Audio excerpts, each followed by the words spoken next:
Hello viewers, আসসালামু আলাইকুম। কেমন আছেন আপনারা সবাই? আশা করি সবাই ভালো আছেন। তো ভিউয়ার্স, আজকে আপনাদের মাঝে নতুন একটি ভিডিও নিয়ে হাজির হলাম। ইদানিং আমি জাহাজের এবং সাগরের সমুদ্রের ভিডিও দেই, তো চিন্তা করতেছি কিছু জাহাজের কিছু ইকুইপমেন্টের ভিডিও আমি প্রকাশ করব। তো আপনারা যারা নতুন চুকানি হতে চান বা ইকুইপমেন্ট চালানো শিখতে চান, তারা অবশ্যই ভিডিওটা দেখবেন না টেনে। তো এই ফাঁকে যদি আমার ভিডিওগুলো ভালো লাগে থাকে অবশ্যই চ্যানেলটা সাবস্ক্রাইব করে পাশে থাকবেন এবং কিছু না বুঝলে অবশ্যই কমেন্ট করে জানাবেন। পরবর্তী ভিডিও এরকম দেওয়া হবে আপনার কমেন্ট অনুযায়ী। তো ভিউয়ার্স, আজকে আপনাদেরকে দেখাবো জাহাজের ইকুইপমেন্ট কিভাবে ব্যবহার করতে হয়। তো প্রথম আমি ইকুইপমেন্টটা দেখাবো, সেটা হচ্ছে ইকো সাউন্ডিং। সো ইকো সাউন্ডিংয়ের কিছু বিস্তারিত জিনিস দেখাবো, কীভাবে ইকো সাউন্ডার চালাইতে হয়। তো সব ধরনের ভিডিও একটি একটি করে দেবো ইনশাআল্লাহ, আপনারা আমার ভিডিওর সাথেই থাকবেন। তো ভিউয়ার্স, চলুন দেখানো যাক কীভাবে ইকো সাউন্ডিং চালানো হয়। তো ভিউয়ার্স, চলে আসলাম ইকো সাউন্ডিংয়ের এখানে। তো প্রথমে আমরা এটাকে খুলবো। তো ফার্স্ট অফ অল আমরা এটাকে অন করব।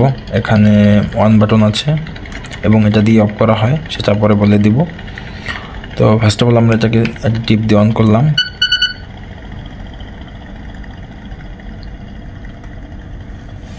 তো কিছুক্ষণ ওয়েট করা লাগবে, অথবা 2-3 সেকেন্ড এরকম হয়ে গেছে। তো বর্তমানে এখানে 17 মিটার পানি আছে, এটা রিয়েল পানি। এখানে 17 মিটার, 14 মিটার, 16 মিটার এরকম পানি থাকে। তো আপনাদেরকে প্রথমে দেখাবো কিভাবে ব্রাইটনেস কমানো বাড়ানো হয়। যেখান থেকে আমরা অন করলাম সেখানকার একটা টিপ দেবো, একটি টিপ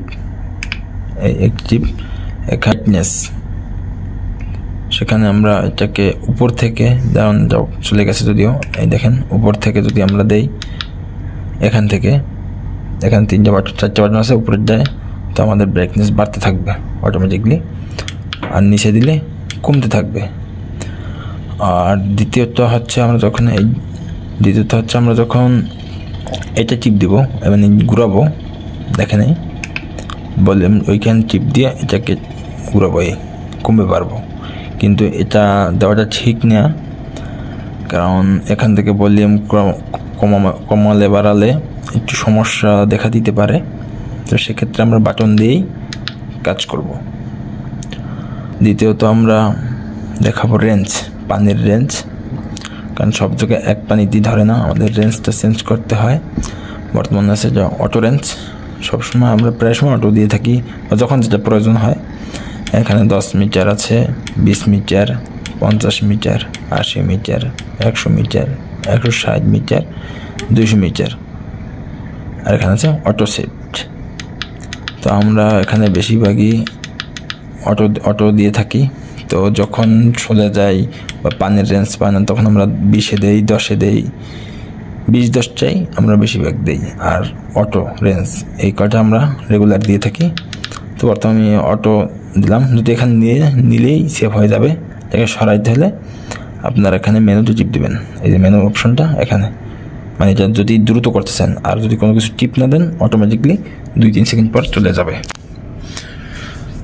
তো আপনাদেরকে আরও দেখাবো, এখানে আমরা ডিসপ্লে আছে নর্মাল, জুম, আপনার dual freak, zoom lens, normal lens,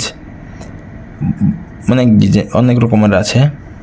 তো আমরা বেশিরভাগই নর্মাল লেন্সই চলি। তো এখানে আবার আছে, আপনারা যদি ভোল্টেজ কম পায়, এখানে এটা হচ্ছে ডিসি লাইনের, তো যদি ভোল্টেজ কম পায় সেক্ষেত্রে এখানে যে সিগন্যাল দিব ব্যাটারি লোয়ের, আর অ্যালার্ম দিব কিছুক্ষণ পর।